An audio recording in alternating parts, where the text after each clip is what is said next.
Are you ready? Can Crush Us. It don't really get no better than this the podcast that you're looking for if you're really heavy into wrestling. Hosted by the Mark. Energy that's so amazing. Gotta keep it entertaining. Rep the Can Crusher Nation. Yeah, you know what's going down in the ring. Lights out when you hit a ding ding. Knock 'em out like boom bada bing. Hold it down, you can crown me the king. Got a shout out to the Miz and Duke the Dumpster. We choke slamming everybody. Power driving, hit 'em with a face buster. Yeah, this the show you need and it ain't no need for waiting. Mark, hold it down for the Can Crusher Nation. All about wrestling and keep it entertaining. Can Crushers Wrestling Podcast. Time to break 'em, let's go. Yeah, Can Crushers. Yeah, Can Crushers. Let's go. Hey, this is former WWE superstar Duke the Dumpster Drosy, and you are listening to the Can Crushers Podcast.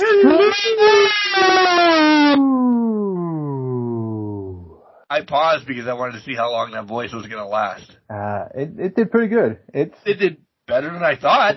This is going to be its last stand probably for the week, next week. Yeah. Welcome to Can Crushers Wrestling Podcast. That's a sick Sir Michael Jenks. I am Mark the Mark that I'm not sick, I'm not in a bad mood, I'm not in a good mood, I'm here.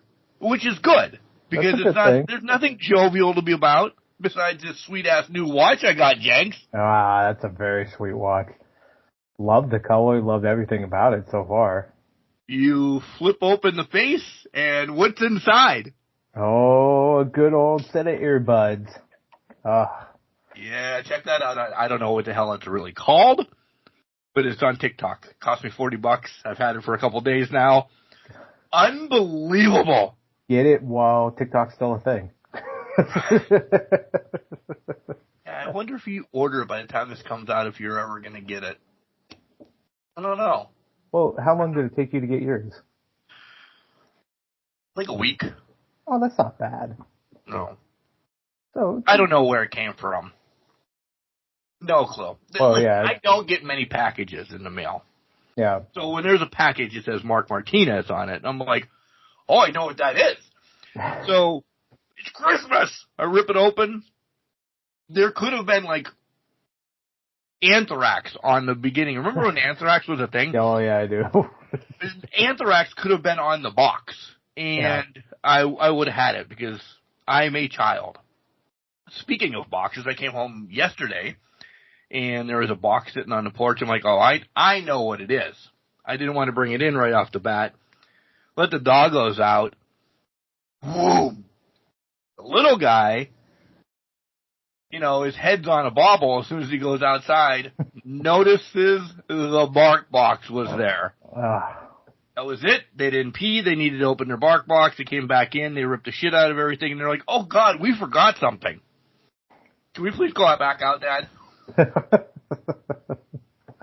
Priorities. It's all about priorities. And the priorities are the bark box.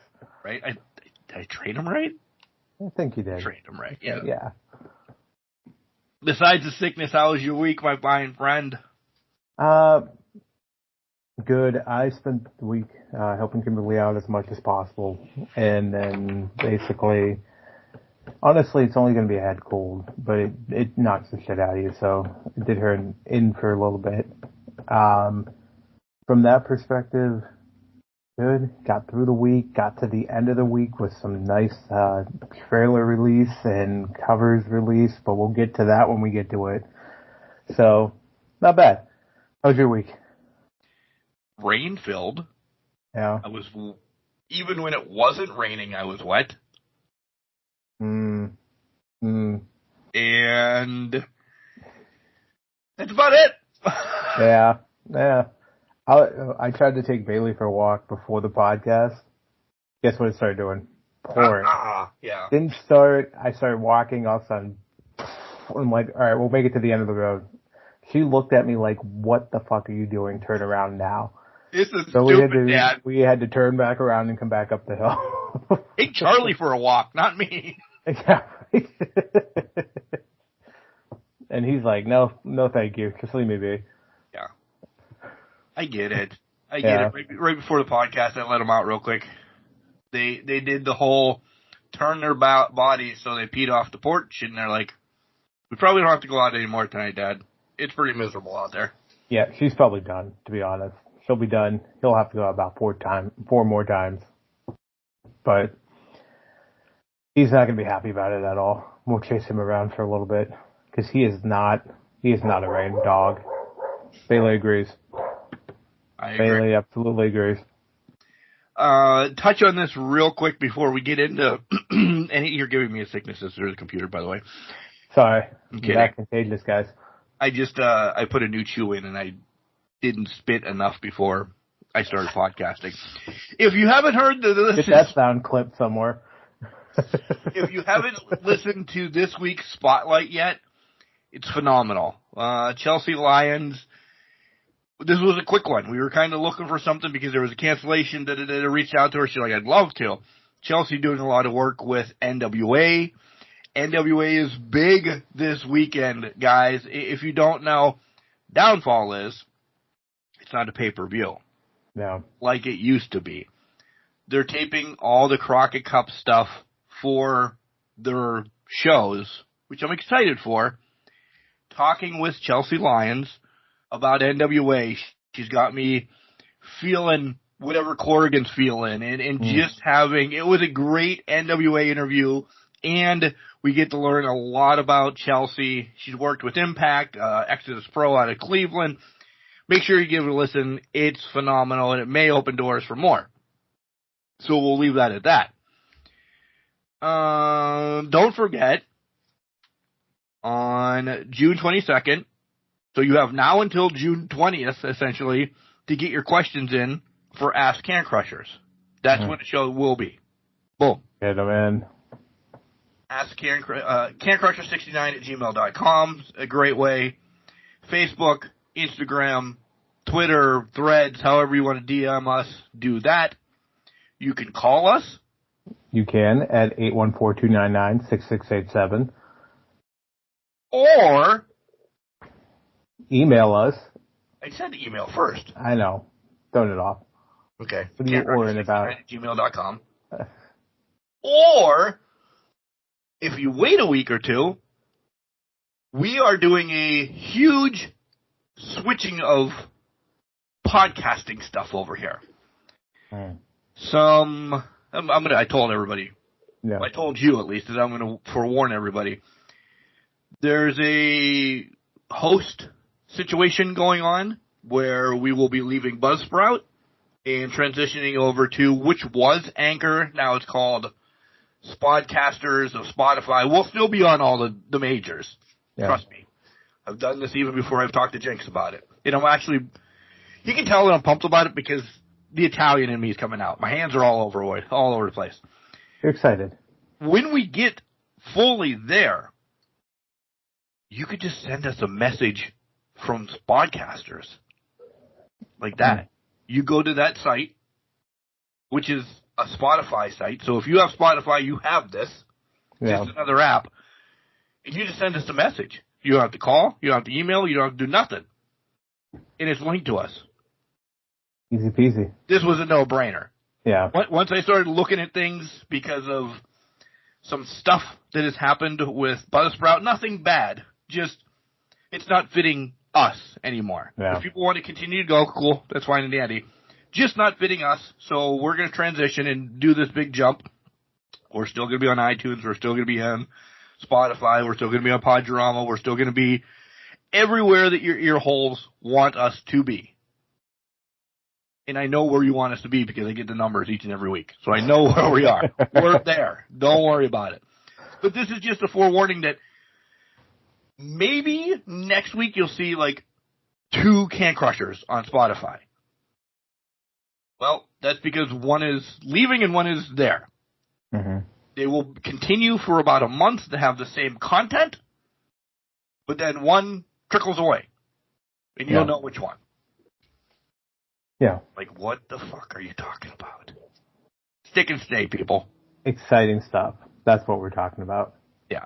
We still love Toronto. Council Bluff. Right?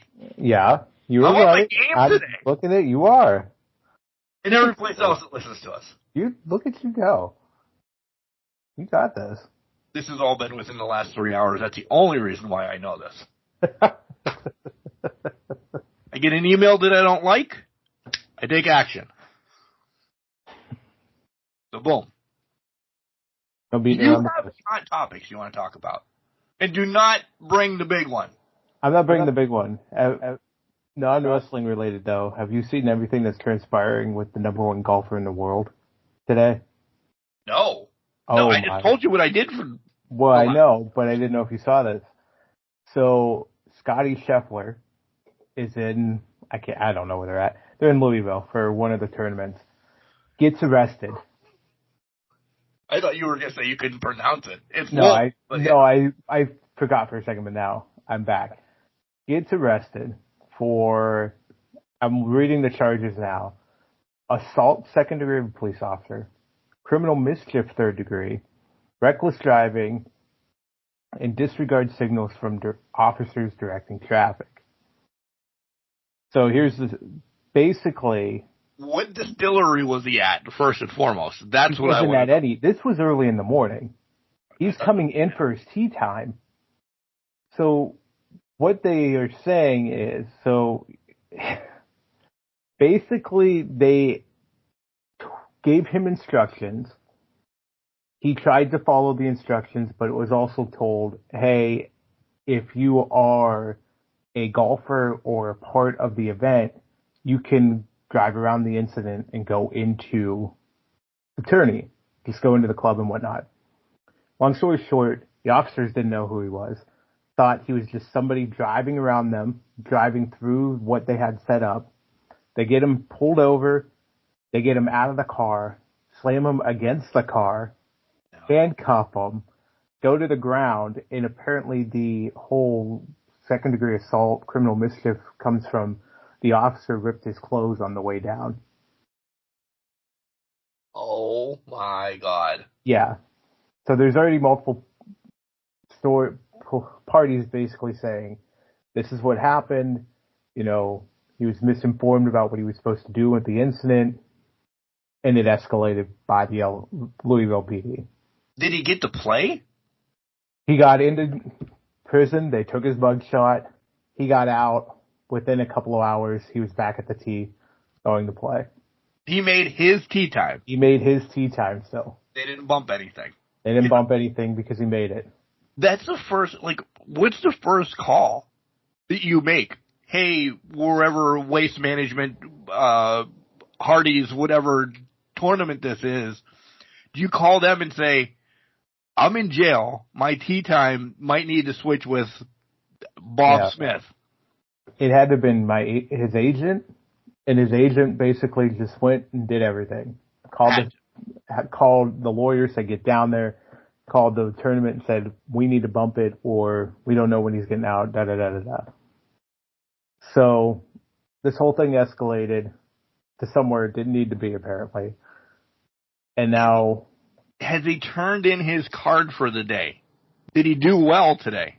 Or did I haven't checked on his... You know what? I couldn't, honestly, I don't know. Let me look this up because I did not look that up today. I couldn't imagine after all that you're going to be able to shoot a great round of, or you're coming off like Michael Jordan shooting a 59.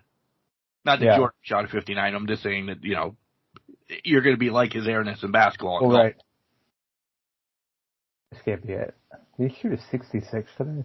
No fucking way. I'm trying to find it. Yeah, so today, round 2, 66. 5 under par.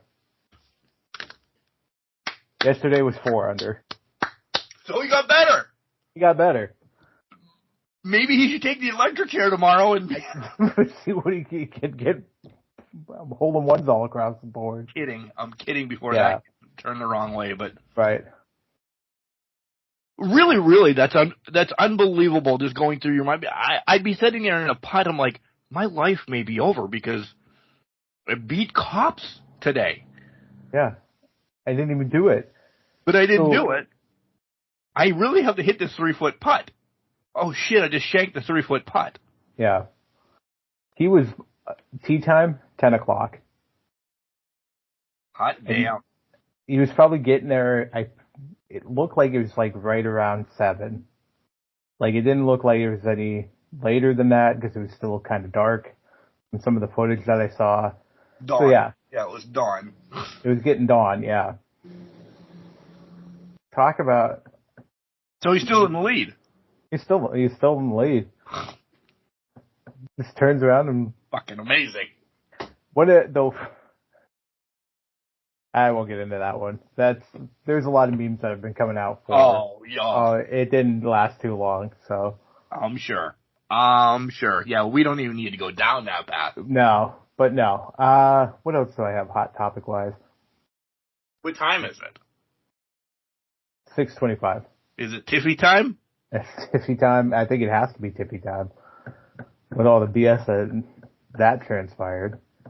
Monday she was suspended. Well, I think everything came out Tuesday. So let's say Tuesday she was suspended. You might as well kiss her goodbye. Right. Thursday evening, as posted on Can Crusher's Facebook, there's no heat on her. They just pulled her match. Yeah. They pulled her match, moved on, said, we'll revisit it another time or something like that, and just let it go by. So, is there going to be a pseudo injury? Is there going to be a pseudo suspension? Was this a storyline? Because they threw Nia Jax right into her spot. Yeah. Who's already lost in the Queen of the Ring. Yeah. My thought was, it's got to be a pseudo suspension, but they're going to probably have her like attack Naomi or something of that line to get her stay gone. You know what I mean? Or even Nia. Like, with Nia, do you see her winning? I can't imagine they picked her to win it after. Right. Yeah, I can't see her winning it. No. I think that would be a stretch of sorts for her to go just walk in and win it. I would think. I have to pull up the tournament right now to see where everything's shaking out. So give me a second here. Yeah. I have no hot topics, but the only one that I want to talk about. Yeah. Well, we all want to talk about that, right? Right, we do. So I just think when you still have Jade, Bianca in there, you can make or Lyra, you can get somebody out of that quickly. Yeah. There's just no way, you know what I mean? She was probably not even winning it anyways, to be honest, so. I don't think. Yeah. So I think it's just at one of those things where it's now, okay, we know what we have. We know what happened, done, over with. We don't need to pivot too much. Yeah, we'll deal with what we have to. Deal with what we have to, move on from it, and call it a day. And leave it at that. If you don't know, Tiffy posted something because her and Jade Cargill had some social media interaction, and Tiffy posted something that politically correct, not correct. Mm-hmm. So she needs young. And I know it's not right across the board. We're not condoning it. We're not doing anything like that. I would just think it was a funny blurb that we send shit back and forth. Everybody does it in America. You just have to watch your P's and Q's when you're the hottest young star in the WWE right now. Yeah.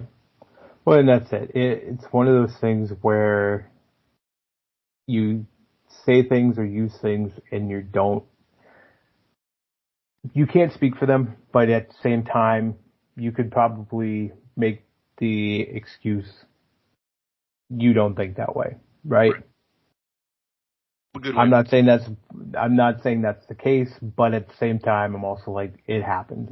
Shit happens, but you have to be smart about what you post. You have to be smart about what you do, your presence online, especially when you are that kind of face and that person that's out. When you're in that big of a stage, you have to watch that stuff. Yeah. Because it can very easily take you down. Which essentially, horrible transition, but you'll get it. It goes along with it. This could do something with mental health now. Yeah. Tiffy kind of taking a spot from her. So, May Mental Health Awareness Month. You guys know we're huge advocates for it. Make sure you check out the website that we have in the show notes, as well as NAMI, which is the website, but we'll just bring it up. It's NAMI. Anytime you guys are struggling or need somebody to talk to, NAMI is there. You can call, you can text, you can do Messenger online. They have a host of, I don't want to say trainings because that sounds, like selfless or not selfless, but the word I'm not looking for is not going in my brain. But, they're there, support, and just do stuff. Again, we always open up as well, cancrusher69@gmail.com. Send us an email. We'll talk to you through email. You get accustomed to you. We'll reach out. We'll do whatever. You're not alone. You're not alone. You are loved, no matter what anybody tells you. If it's just me and Mike that love you, we love you. So don't do something stupid. No, don't. Just reach out. Talk to anybody that you can. Look for 988. Reach out there. Reach out to anybody that you listen to, can talk to. You have friends, family, whatever it is.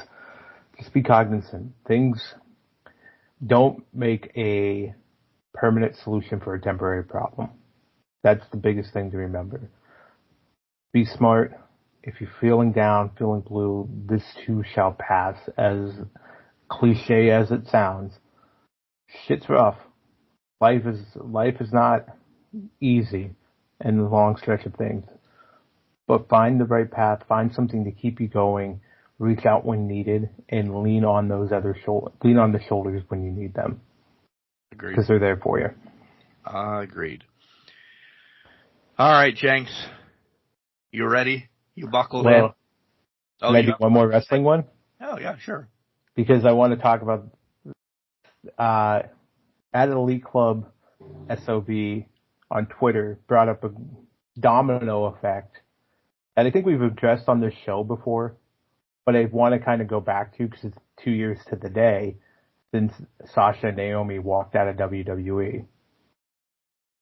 So, speaking along the lines of for your mental health, walking out of a toxic work environment or out of a environment that kind of made you think this is not what's best for me or in the best frame of mind for me. 2 years ago started what was the most unintentional domino effect, I think, in WWE history, in AEW history. And it ties Punk back to Sasha and Naomi. So, fill me in. Here it is. Punk tweets about workers' rights as soon as they leave, around the time that they leave. Hangman used the workers' rights line in his promo that pissed Punk off because he didn't clear it with him. Punk shoots on Hangman when he comes back. All-out press conference happens. Then the brawl. Punk gets his own show. Jack Perry and Punk get into the confrontation at Collision. We know the rest of the story here. Perry mocking Punk with the "Go Cry Me a River, it's real glass." Punk choking out Jack Perry, and then Punk leaving AEW to be reinstated in WWE after 10 years. The biggest domino effect to affect CM Punk somehow started with Sasha and Naomi just saying, we need something better for the women's division. We don't want to be here anymore for this. Damn. I didn't even think of it like that. I didn't either. And then when I read this, I'm like, this is insane because it's actually, it's true. It's 100% true. Them walking out somehow caused the butterfly effect for Punk to come back to WWE. It's a hell of an effect, but it works. It works. Now you could say that's just people stringing things together and whatnot. It might be a windy string, but it's all together. But it's all together because that workers' rights thing was in response to Naomi and Sasha leaving the company and their reasons for it, that transpired everything after that. To get Punk back into WWE. To get Punk back into WWE. And Mercedes in AEW. Exactly. Just flipping, hey, we're here. Nope, let's just trade spaces. I'll leave it at that because I do want to talk about our big get. There's one more topic here. I'm going to save it for Ask Can Crushers. I'm going to write it down somewhere. Oh, so we're a month away from this topic. Okay. A month away from this topic. I want to give it to you now so you can think about it. And I think so it's a researchable topic. It can be a researchable one, or it's one you can gut feel, okay? So it can be for everybody to do then and chime in. It could be everybody to do. If you're calling in to Ask Can Crushers, bringing us a question, or if you just want to contribute to this question, we'll say this as the main event piece, right? Think about this. WWE matches to watch whenever you're bored. Oh. Give me your top 5. I love that. I got the idea from, I can't swish on Twitter. She gives her entire list and actually goes into a couple parts of her list, but it's a really good list on here. So top 5.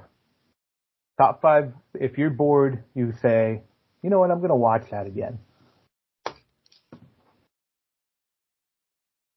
From the beginning of WWF? WWF through now. Okay. The entire company length, 50-some years. Deal. I like that. I actually fucking love that. Yeah. That's the main event of Ask Can Crushers, folks, unless you guys bring something better. Yeah. You better get it in by June 20th. Giving you time. June 20th is Ask Can Crushers. July 19th, though, is EA Sports College Football. It's set in stone. The packages are out. This, that, and the other. You can buy them all. It's linked with Madden, so we already have the Madden date now, too. Yeah. Essentially. And are you ready, Jenks? Yeah. I'm just going to throw this out there, then we can talk about it. I'm going to wait until July 19th. So am I. The deluxe / ultimate pass, whatever they're calling it, could not care less about the incentives in it. Nope. And we said this last week. This was what it's going to come down to. Yeah. And we'll talk about the trailer in a minute. This is what it was going to come down to. I'm not going to play enough online with these cards. I would imagine my school person I would get would be Larry Fitz. I have to think it's going to be Larry Fitz. He was on a cover of it one time. Mm-hmm. So I think Pitt would get Larry Fitz. Right. I don't know who Mercyhurst is getting. Not a fucking soul. They're not even in the top. They're not even in the first 134. So it's just going to be right. So you would just have to pick somebody random. You'd probably pick an Oregon person or whatever. Yeah. That doesn't do it for me. No. The next thing is you get this gray jersey that you can wear whenever you want. Nope. Again, I'm not playing enough online. You get 46,000 million trillion bucks to spend. Yeah. Nope. But I thought, well, how about to have that shit just sitting in my PlayStation store forever?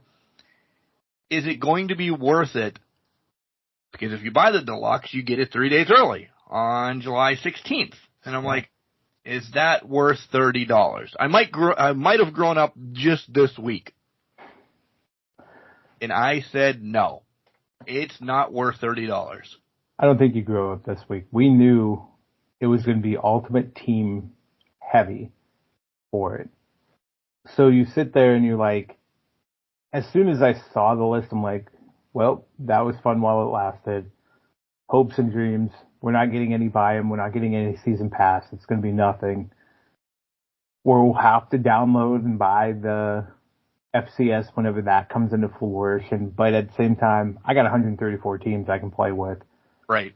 And let's be honest, people are just going to be, somebody brought it up today when I was looking through comments and all that. Your audience right now is above 30. They could give two shits about Ultimate Team and everything that's coming with it. Yeah. There's going to be people that are just on there for offline Dynasty mode. You're listening to two of them. Yeah, exactly. We're there for Dynasty mode, Road to Glory, and maybe we'll play an exhibition game when we're bored. But right. Or an online Dynasty, like we were saying. Yeah. We'll do that. Has nothing to do with the cards. Yes. Then the next bigger package for $200, you get Madden with it too. Mm. But again, it is so card heavy that you're not getting anything. Oh. And Mark thought, well, I'm probably not even getting Madden this year. I'm going to be so engulfed in college, I'm not going to get Madden. I got last year's Madden. I'm content with it. Yeah. I haven't played it in a couple months already again. I can wrap back around. I didn't get baseball this year, and you know what?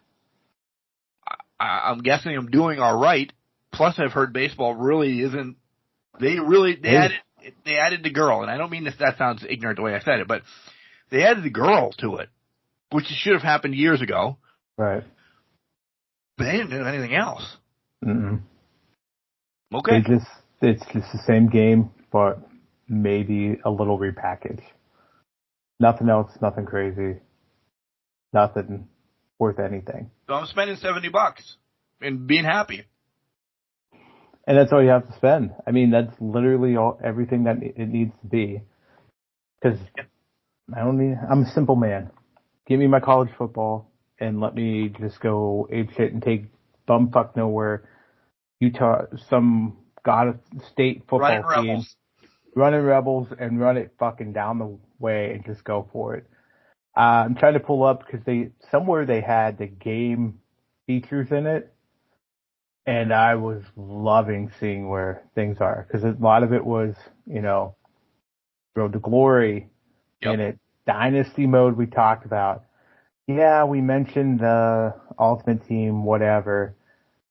Oh, baby. I saw Team Builder. They're going to have its own site. You clean it up as much as you want to. You go for it. It's going to be so beautiful. It's going to be great. I am going to pre-order it, though, for the $70 one, just so the week before it downloads, it's sitting there teasing you for a whole week of saying, 7 days before you get to play it, these guys are already playing it over here. Fine and dandy. Because on the 19th, when I get home from work, I can take a nap, or on the 18th, on the 18th, when I get home from work, I can take a nap, and I'll see you Monday when I leave the house again. Yeah. That's it. It's going to be great. There's that weekend of July for me. Don't call, don't text. A podcast will probably be a special that week. Right. I'm already calling it. We will pre-record a special way before then. We're busy. Yeah. We've gone fishing. Or we've got bowling. You can listen to Hulk Hogan or the best eras or whatever that we have. We will not talk to each other. Because we'll be are you taking off that day? Yeah. Oh, yeah, okay. 100%. 100%. The other thing, I just looked it up, Road to College Football Playoff. You climb the polls, you represent your team in the Road to the College Football Playoff, climb the polls, make the playoffs, and vie for the championship. Let's fucking go. Simple. Let's go. Let's do it. Man, I'm just looking at all of this now. It's so beautiful. Brings a tear with a tear in my eye. I'm going to be playing this game. In 2 months. In 2 months. We've talked about this game for 2.5 years. Essentially. Embrace it. We can wait 2 more months. The trailer looks great, but there better be another one coming. Because now that we've gotten something, there better be something more coming. This better not be the trailer. It was great. Because it was just the feels. Yeah, I could see them leaning on it, though. and just say, here it is. Here's a little taste of it. We'll get gameplay videos from the major reviewers and all that beginning of July. Yeah. And then the 16th, you're going to get your TikTok, if we still have it, flooded with just people playing the gameplays in that. And that's when we'll be crying. People are like, oh, man, maybe we should have spent that $30. Can I go back? Can I go back and do this right now? And then we'll be like, no, you were right in this. Right. Don't do this. So, yeah, I guess, so I don't know how there's apparently a 10-hour early access trial on the 16th. I think you have to be in that EA Sports part EA of Play. Yeah, EA Play. Yeah. So. I'm not joining that, though, either, because that's like $30 a month. That's the way that they're going to get you. That's true. It says $6 to start, but you're right. It's probably going to end up being 30 to get going. But man, it's here. I'm good. It's here. It's ready to go. And let's fucking go. And in that, let's fucking go and talk some wrestling. Well, let's pay the bills first. You want to pay the bills? You want to pay the bills? Let's pay the bills. Collar and Elbow has hoodies, tees, all the cool things that Al Snow and the Hooligans have over there. Make sure you check them out. I have Jenks, which, look at this. I don't know if it got out of rotation. I have my Southern Wrestling one on. I don't know where it's been. It must have been underneath like hoodies and stuff, and that's just the way it is. But I have my collar. Listen, it had to go into the back shelf during the acknowledgement of the tribal chief when the rain was going. It did, essentially. I think so. I have it on. It's comfortable as all hell. The quality is amazing. Make sure you check out Collar and Elbow with our promo code CanCrushers to save 10%. Oh, look at you. You even did the promo code without me. Yeah. Wow. I wouldn't give you the whole next one by yourself. I appreciate that.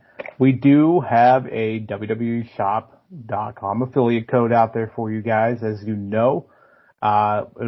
Link will be in the show notes. Click the link. It supports us. You may get a discount, you may not, but at the end of the day, you're there to buy merchandise. So just click the affiliate code, go out there and buy some lovely merchandise for you. And we started the singing and dancing over here. So don't forget, we also have merch as well available at CrowdMade. We have hoodies, tanks, t-shirts, regular sweatshirts. Type in CrowdMade, and then once you're on their website, type in Can Crushers, and you'll find all our cool stuff as well. More to come. I don't know what's going on with them, but yeah, you want merch anyway from us, so go buy it. Yeah, you love our merch. Get that hoodie, get that tank. Show off the guns. It's that time of year. Show the guns off. I should have had tank on in the swimming pool all week, actually. When it wasn't raining, it was blistering hot, though. I would have been lobster. You would have been bright ass red and yeah, probably peeling right now. Oh, without a doubt. Without a doubt. Don't forget, I live off of Dubby. It's a great energy drink that is out there. There's no calories, no carbonation, no crash. I take 2 scoops in the morning of my Beach and Peach. Many other great flavors out there. Check them out at Dubby. There also is a sample pack for $20 that you get a couple different flavors, a shaker, and our promo code, which is what, Jenks? I think it's Can Crushers, is it not? I know, yeah. And it'll save you 10% off of anything you're buying from Dubby because it's unbelievable. You know where to listen to us. We've already done those. Yeah, we've talked about where you listen to us. We've actually already talked about how you can contact us when you want. We are on Twitter, X, if you will, Facebook, Instagram. Threads is not a thing anymore. And really isn't. So we're on there. So if you want to reach out, DM us there, have a conversation with us, go ahead. We're on our social media platforms. Yeah. Other than that, we're good to go to talk wrestling, right? Time for wrestling. What's up? It's Chelsea Lyons, also known as Chelsea the Mother. I love Can Crushers because we're out here crushing cans and making fans. Welcome back to Can Crushers, folks. It's Mark. It's Mike. We're ready to talk WWE in segment number 2.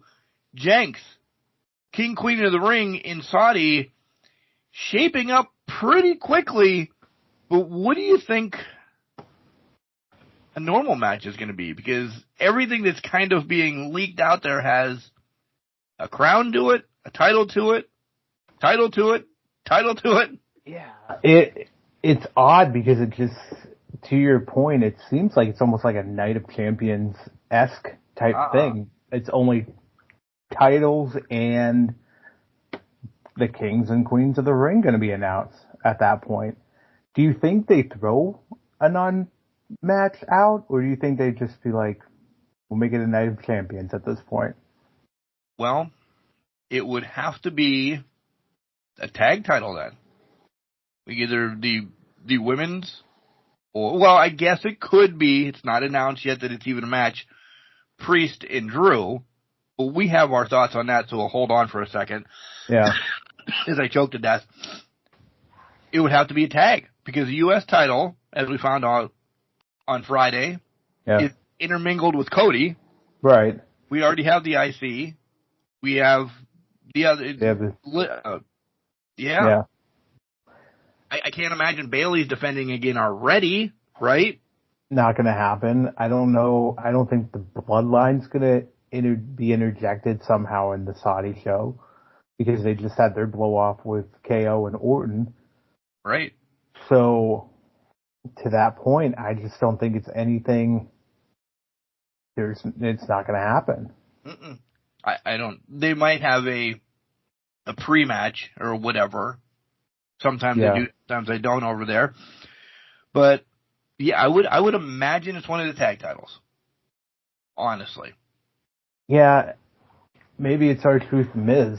I mean, to that point, it could be they're the hot commodity. R-Truth are always booking them in title matches left and right. So he's booking his own matches. He's booking his own matches. So it's probably going to be the Miz and R-Truth. R-Truth is going to open his mouth this upcoming Monday, and it's just going to be downhill for them.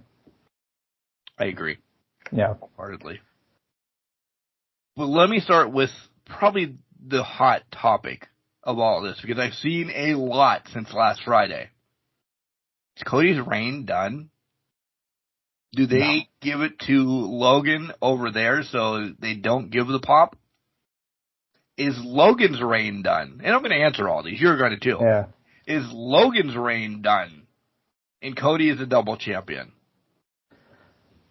I think the easy answer and the correct answer is Logan's reign is done.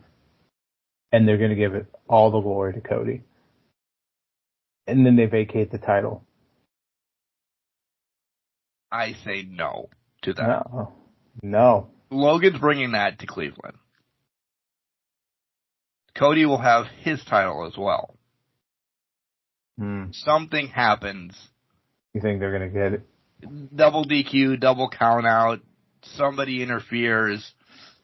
Sorry. Titles aren't changing hands in this match. That's my prediction. What happens if they do? I will stick and stay with that. Be wild if they did, didn't they? Wouldn't it? Right? See Logan walk out with it? I would be shocked. Mm-hmm. Shocked. You want to shock me? Do it. His brother is fighting Tyson in a month. Right. So, his brother beats the baddest man in the world. Not going to happen. I'll probably eat those words in a month. But, and then Logan's walking around with 2 titles. It's pretty good marketing. It's unbelievable marketing. But as I'm the shit stirrer, what's that say for Cody's reign after all of this? Garbage. It's garbage, but sometimes things don't work out like you want them to. I know. What did Triple H say? The story, the story's just beginning. A new story is happening. The story is continuing. This is what they want. This is how you develop it. Why not throw a wrench into that? Why not have Cody get too confident that he could beat him, and then he lose? Does Roman show up? over there? No. No, I didn't think so. I was there Because too. I think he's got to come back and handle the bloodline business. Whatever that looks And we're like. not there yet. We aren't there yet, but I think there's a lot to say about that coming up. And I think we talked about, is the bloodline going to get involved as a non-title, non-champion centric match? We also forget there's a bloodline member in the King of the Ring tournament. And there's a former bloodline member also in the King of the Ring tournament still going strong. Does Tama Tonga end up against Jey Uso for the finals? That would blow our minds. Because then that means Gunther's losing to Jay? Gunther's losing to Jay, Orton's losing to Tama. And we know, we're predicting LA Knight to lose. Right. Because I would say, if Tama's winning, Carmelo's not beating Randy Orton, because the story's there with Orton and Tama. Right. There's a lot. This isn't a prediction. This isn't a guarantee. Anything like that. We were all on Gunther winning this. And probably still a lot of people are. But does Tama win this?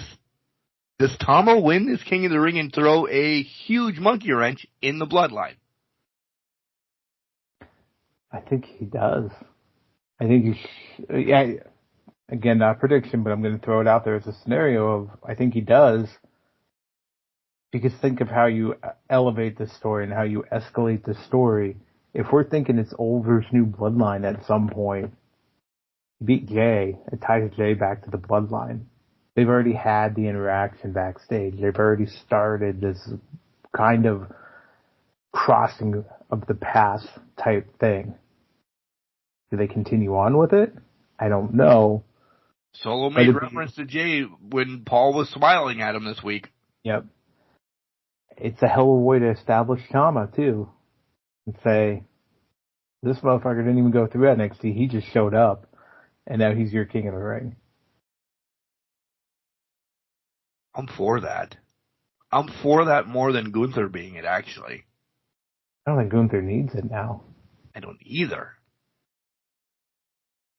I mean, I guess we'll find out essentially Monday. Right. In a couple days. Because what you just said, I agree. Gunther's almost ready to beat Jay. Bloodline comes out for some unforsaken reason. Gunther takes the spike because Jay gets out of the way. Referee clears them. Gunther can't get up because the spike is the deadliest move right now. Jay gets that fluke win over Gunther. It doesn't hurt Gunther by losing like that. And now he's pissed off at whoever wins between Jay and Tama, essentially. Yeah. Well, there's his feud for a little bit. Yep. Until he is, not that he needs elevated anymore, but until his stories clear themselves for a hot second, to get him right back into the title reign. Yeah. Which we said, what, Clash at the Castle? Yeah. Or Bash at Berlin. Yeah. Bash in Berlin. Oh, let me throw this caveat at you for the King of the Ring tournament. And you guys can laugh at me tomorrow because this is going to unfold, would have to unfold while we're recording this, and you guys have already watched SmackDown and you're going to listen to this. It's Orton versus Carmelo. LA Knight versus Tama Tonga, right? What if Orton, Carmelo starts off the night and they just attack Orton? Maybe it ends in a no contest, no DQ, whatever, or double DQ, something like that. What's going to stop Orton or KO from attacking LA Knight and Tama Tonga and ending that match in a double count out, no contest type thing? You know what that opens up? Well, Jay and Gunther are your finals, and that puts it on the pay-per-view. Okay. Okay. Because we're still getting to the same. We're getting to the same place, just with a different participant winning it. Then. Well, exactly. But it also, Jay's your King of the Ring. Then. I think it could very well be, and he does it on a big stage. Now, that pushes Tama and Orton probably into some sort of blood match at Clash at the Castle. Which And is that only gives 2 weeks after King and Queen of the Ring, by the Right. way. That's why we're bringing this all together. Right. So it's buffing out that card a little bit more and perpetuating it down the road. Imagine if that happened. Yes. I could see, listen, is Jay really in the title hunt? And be honest with all of us. Is No. Jay really in the title hunt? No. He's hot. He's popular right now. So King Jay is completely different, and he runs with that for a year. Okay. He can sniff a title near the end, in the middle, whatever. Get the Intercontinental, whatever it is. But you're keeping King Yeet, because that's probably what it's going to be. Thank you, WWE. Yeah. King Yeet. And now you're selling more shirts. Mm-hmm. It says Yeet with a crown on it. Yeah. I was going to say the one I don't want to say because he's just scandalous. He sang with Diddy. What the hell is his name? Notorious B.I.G. Oh, Biggie. Yeah. Yeah. Yeah. Okay. Well, Biggie. Oh, yeah, like the Wisconsin! That's a rapping by Mark this time around. No, rapping this around. I was being Biggie from Studios. I gotcha. Where are we going with the Queen of the Ring? We talked about some of the stuff in the Hot Topics. Is it Jade? I mean, here's the thing. What I would have suspected could have been the finals, but they do SmackDown versus Raw. Jade versus Bianca is looking like the semifinal match. Right.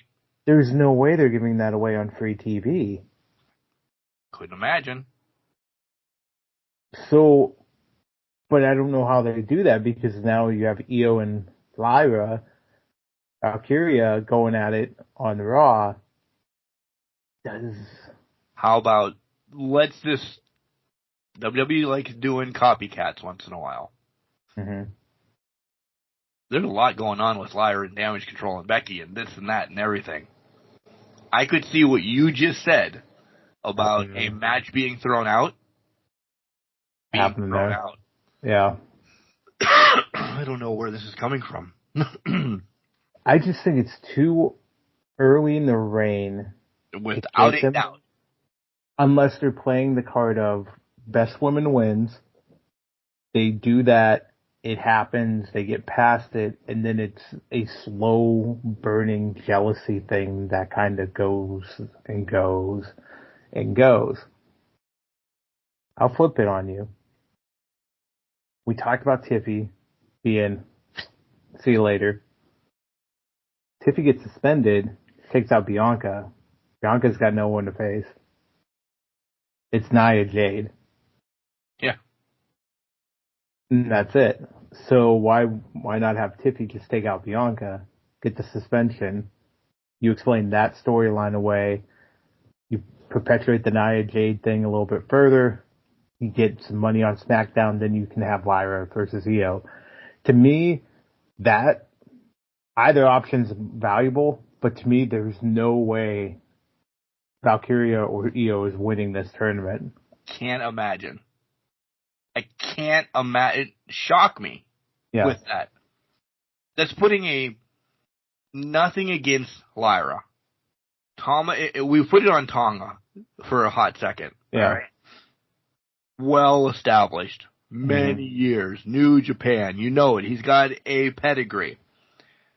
Lyra is from the NXT. Has had a great title reign. Awesome match with Becky. He's going to do great things.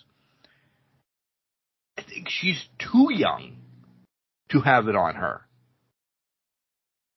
Yeah. Do you instantly put something like the Queen of the Ring back on Io after she just lost the title? That would be something else, would not?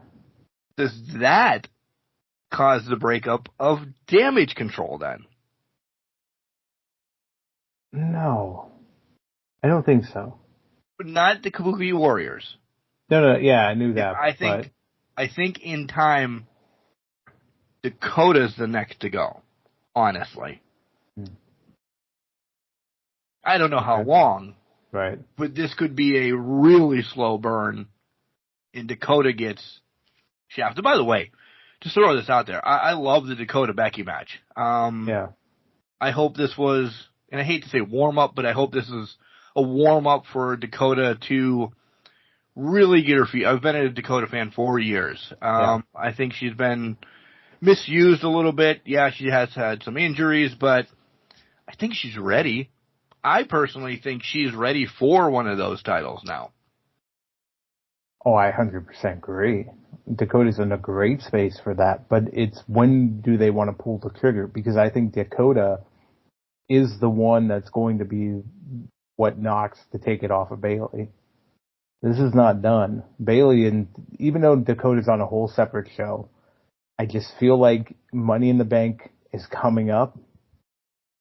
She can cash in that thing and go right after Bayley and take the title off of her, which then plays into your Damage Control breakup theory, because if you're on a separate show, they want nothing to do with you. You're on a separate show. Yeah. And they could possibly bring them together at some later date and time when she loses the title. And then it's like, well, we don't want you around anymore because you're not part of us anymore. We've done, if her title reign is 3 months long, what does it say, 3 months? You've been over on SmackDown for 3 months. We do things different over here. Yeah. Now on Raw. Yep. Yeah. Done and over with. Dakota and Chelsea Green, laugh as you may, are my two front runners for Money in the Bank. 100%. Chelsea's on TV every week, no matter what. She doesn't need to do anything but just show up. She's in, you can call it a comedy act, but she's in the front running for Women's Money in the Bank. Dakota is in line for that. I don't think they're putting it on. You could pick it. I don't think it's going to go on a lot of people. There's just going to be people in there to fill it, and there's going to be a dark horse. Whether that's Tiffy comes back is fine at that point and does it. If it's Piper, there's going to be one person in there that could be, if they win it, you're like, oh, that makes sense. Right. Yeah. But a lot of ifs, ands, or buts about it. There, which makes for a great conversation. That's essentially 100%. Yeah, because 100%. they have, and again, we'll say this probably every week, from Royal Rumble when I said, man, Trips is doing something, to every pay-per-view, premium live event, whatever you want to call it, we start getting these quandaries already saying, Trips does a lot of shit different. It's not as predictable. Oh, yeah. So we don't know, which makes unbelievable. Well, and this is what we've been clamoring for. It is. We need it to be unpredictable, because when it wasn't unpredictable, it was dragging, it was shit. We wanted no part of it. And now, now that it's unpredictable, we're like in the veins. It really is. Yeah. There's times, and I'm not throwing hate on AEW before anybody takes this and make it a sound clip. Make sure you put that part in it as well. I clamor for SmackDown and Raw now. Yep. I watch AEWs. Yeah. I clamor for their pay-per-views. Yeah. Because we know. But to that point, AEW is starting to get into that realm of more storytelling, storybook finish type things. When you have the best wrestlers on the planet, utilize them. And it goes back to the same argument we made for WWE. You have very great wrestlers out there. Now they're injecting them. Now they're letting them cook. They're basing it more in reality. They're not worrying about anything else. That's where the fun begins. We're getting more creative with it. But let me throw this out at you. Are we just in a honeymoon phase right now? I don't know. That could possibly be. It really could possibly be. I mean, you could make the argument we were for AEW at one point. It's a honeymoon phase, it's just, okay, Trips is finally fully in charge. It's, Kevin Dunn's gone. We have cool camera shots. We have this, we have that. Things feel alive because Punk's back. Things are happening, it just feels great. Is it the wave of nostalgia and just we're flying by the seat of our pants here? Or do we actually find something? Is it there? I think these next 3 events will give us that answer. Because essentially 2 in 1 month, and then Money in the Bank is lickety split, I think 3 weeks after, and we don't have to look it up, but 3 weeks after the Bash. So you have 3 pay-per-views in essentially 2 calendar months. Yeah. Actually, I think Bash is the end of August, so there's 4 in 3 months. So it's Clash. Well, let's start at Saudi. So you have Saudi, Clash at the Castle, Money in the Bank, SummerSlam, Bash at the Berlin. 5 in 3 months. All right. Horrible math on my end, but there you go. But no, you're good. Well, there's your night. I mean, because WrestleMania is WrestleMania. Yeah. Not whatever. Backlash carried itself. It did. Mm-hmm. Here is the summer where it's always rough. After, can you get us buzzed until SummerSlam, where it's a reset again? No, but I'm going to stir the pot in another way here and make it more split company brand things. Is it they're giving us the hot and heavy now, knowing AEW has 4 big shows coming up? Or are they, it was unintentional to do it this way because they just have to get through the Saudi contract? Well, I think that's a very great point on the Saudi contract. Yes, I think. Because I do think that is just a lingering thing that they have to get out of and they have to oblige by right now. Yes. But how many more years we have of this? Well, yeah, I think it's like 7. Wasn't it? Yeah, it was like a 10-year deal at one point. Yeah. And I don't know if that was signed in 2016, 2017, whatever that was. So we still have a lot going on with that. But I think they're also saying, well, we know we can get great live crowds overseas. We have to prove a point with the London show of All In that we can get the overseas crowds as hyped as ever. Then they are also like, we might as well just over-indoctrinate around your 2 biggest shows of the year before London. Because, let's be honest, before All In London, it was Double or Nothing and Forbidden Door. Those were the big ones. They had international stars in them. They were kicking off the new calendar year, basically. One of the new calendar years of AEW, getting things pushed forward. Now it's like, we just got to over-indoctrinate and over-saturate the market to say, we're better than you, and you know it, pun intended. However, are we lucky, or do we end up being fatigued by the amount of wrestling that could be very great in the next 3 months? Can it be both? I think. But does that leave a sour taste? We're more lucky. Yeah. Something.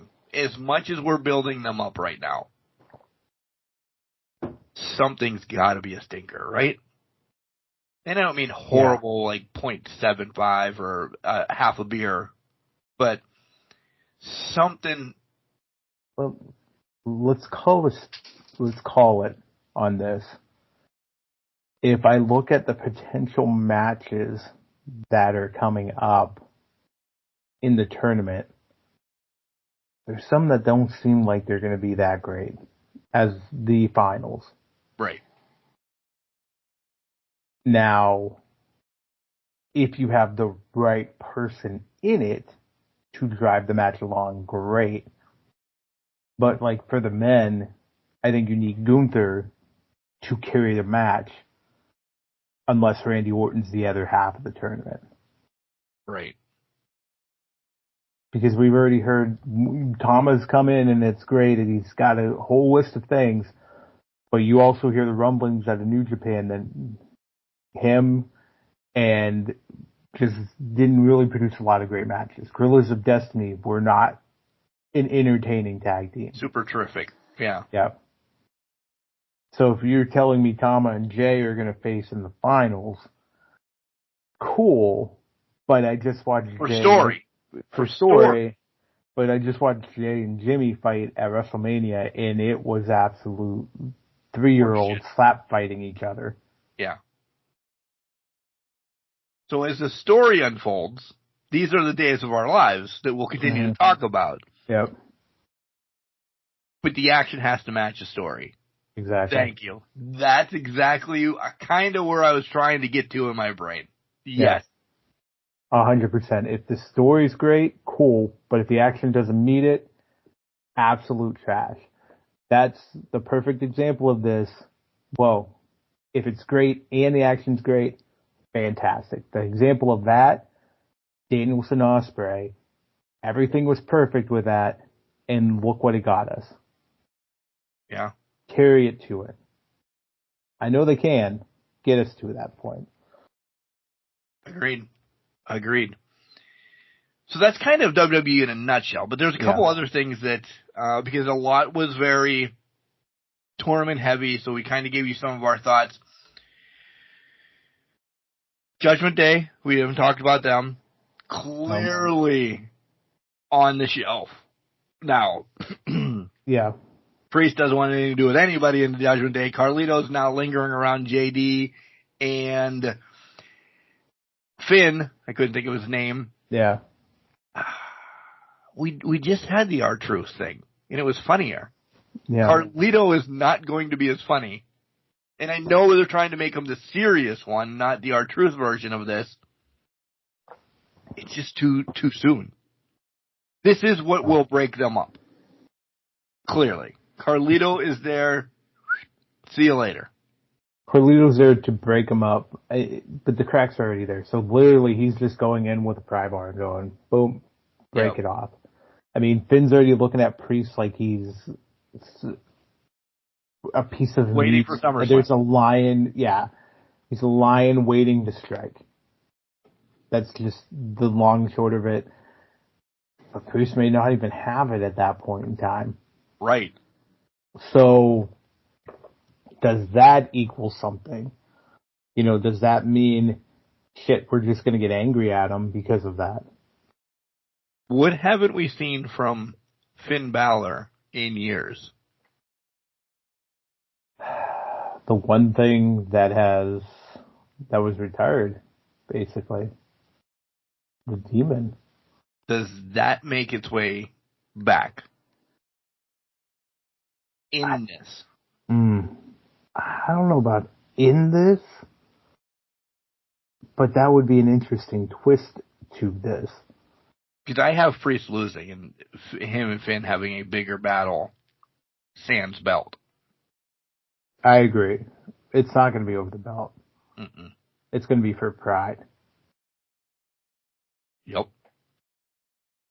But do you bring it back for this, though?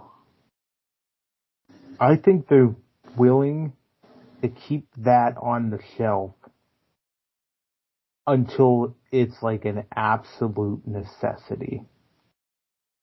Like somebody that's been popping up in the crowd that people haven't been seeing until a spotlight runs over him, and then the spotlight's gone, and then he's gone as well.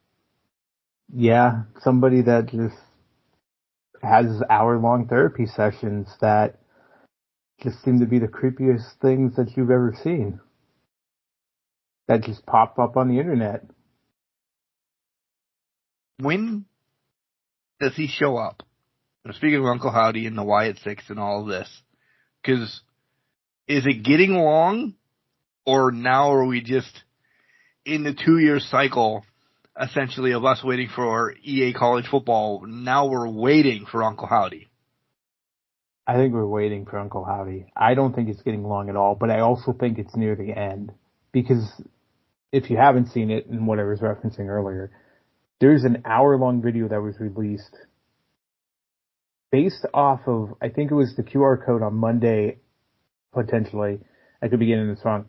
But there was a clipping of a therapist missing, and it was the therapist from the Fiend video. I think it was what they did with Fox, where they were trying to make funny, therapy sessions with a lot of superstars, but they did it with the Fiend. Then from that, later in the week on Thursday, they dropped an hour-long video of the therapy session with Uncle Howdy, basically going back to whatever they called out in a previous video and talking through the notes, the therapy notes of what he said and all of that. It's probably the creepiest thing that's ever been produced. Out there, produced by WWE in that, but it tells the story. So I think this is the grand finale type thing of, we have escalated this to a point. Now it's time to execute on this point. Because if it doesn't get done in the next couple weeks, then I think you're getting into that oversaturation and that fatigue of the vignettes. Yeah. Yes. Yeah. Yes. 100%. Just random text. Sorry. Oh, you're good. Otis is costing Gable the match of the triple threat. Seemed that way, wouldn't it? He's defying orders. He's not following commands. But again, maybe he gets ordered to do something, and he's just like, no. That's what I think it's going to be, no. Because let me say this right now. He'll be a great IC champ if he wins. His time's gone, though, now, right? Chad Gable? Yes and no. I think it can be back, but I think they can't continuously pull in the Alpha Academy. I think they have to make the clean break and get him a new faction to, how do I want to put this, to freshen it up. You've made the heel turn. Right. It's time to just let him throw it to the wayside. Let his underlings fight amongst each other, and then we get better out of it. But this is lingering until after this. Yeah. I don't see Gable winning because he doesn't win till there's the break. Yes. Is what I was trying to knock around. I think what you'll see is, I think the infighting that we're looking at is going to happen until SummerSlam. Gable's going to be in the Intercontinental title picture because there's not going to be anybody to lead the other members of the faction. Right. But the members of the faction underneath him are going to fight until probably SummerSlam. We have to give a shout out to Lillian Garcia stepping in to big. give Samantha her props and announce the match. We'd be remiss if we didn't. I wanted to bring this up 2 weeks ago in a draft. Okay. Or whenever it was. Why do we have 2 Brawns on Raw? That really is going to piss me off. Maybe one's not going to be a Braun anymore. What? Well, think of it this way. If Howdy's coming to Raw and he joins Uncle Howdy, what if he renames all of them to the faction? Strowman? Yeah. You're putting You're putting Strowman in Wyatt 6. Potentially. Oh. Or he's target of it. All right, well. You could target, I can see. target I could see, but within it, it joins his brother. Redbeard comes back. Redbeard comes back. He joins Bray's brother to honor the legacy, I guess. And he's just called Strowman from now on. Oh, that'll be all right then. Unless they're planning on... We always bitched about dropping names, but that would make sense. That would make sense. The other flip side of this is, and I'm praying to God maybe it's this one, they give Braun Breaker an actual name that might have Steiner in it. What? I know. Shocking. Shocking. He is pretty mad right now that he wasn't in King of the Ring. So this could be a turn, too. This could be a turn, too.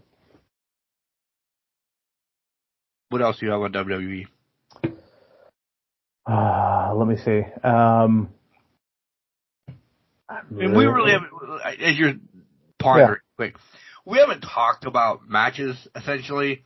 Jay and Dragunov was a great match, and don't get me wrong, I actually liked Zoe and Lyra as well. Mm-hmm. There was great matches, but there was great matches with better story this week. Yeah, 100%. I was going to give Jay and Dragunov their props. I thought it was going to be Dragunov. I did too. Thought you have it right there, but long term, they know Dragunov and Gunther is a pay-per-view, is money pay-per-view. So they're going to let it sit, and they're going to let it stew. Probably Bash at Berlin, I would say, because maybe Gunther has a title, or maybe it's just we're going to fucking flat out just let him brawl at that point. Were you shocked that JD and Finn won? Kind of. Yeah. But, okay. I mean, that... The story between... They kind of go forward. Right. I just feel like they would have pulled the trigger more for a newer... Catch? Team. Newer catch. But new catch would be perfect. Or, like the Creed brothers or the authors of Pain, who... They're gone, and the final testament needs to be on its final chapter. They, honestly, I think, and if they were in NXT, they'd be fine. Right. I agree. Karrion's just not doing it for anybody, and the authors of Pain should be dominant. Like, I don't understand how the authors of Pain are not, like, this bulldozing tag team right now. Yeah. And how we're not giving Paul Ellering any time to talk. He's just there. We're so excited. We're so excited. There's the rug. You're holding it in your own hands. We gotta stop fucking believing in them. And it's not even them. It's just they don't know how to book big talent, powerhouse talent. But we just said the whole storyline was great this week. But the mid-card. The mid-card is what's suffering right now. Yeah. Mid-card suffering. I think they're going to give it the boost, potentially, with the King of the Ring, depending on how they go with that. I think when you look at the Intercontinental title picture, that is going to be something that can give it hope. I think it's the lower card where we're seeing Karrion Kross, the Authors of Pain, the tag teams, because obviously the tag teams don't get the love, where we're seeing a lot of the bad play right now. Agreed. But I still clamor to watch it. Yeah, you got to. Because I got to. Got to eat it up. And nothing else on WWE. Nothing else. All right, let's take a break. Come back. We'll talk AEW. We're going to wrap this up. Hey, this is Sam Houston. I got to tell you, if you want to know the latest in wrestling and what's going on, tune into Can Crushers every time it comes on. I know I will. Later, y'all. Nothing fancy this week. Welcome back, everybody, to Can Crushers Wrestling Podcast. That's Mark the Mark. I'm Sir Michael Jenks. It's AEW time. We're going to be as magic as John Cruz throwing his vest on the pole Right? Just randomly. Yeah. That was The hell of a shot. That was a hell of a shot, and I got a clap for him. That was a good job. Agreed. He took bows. He was applauding himself. If you don't know it, search it up.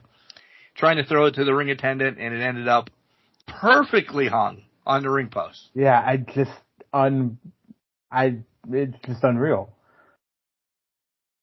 So remember last segment, just 30 seconds ago, where we said the matches were good, the storytelling was better? Yeah.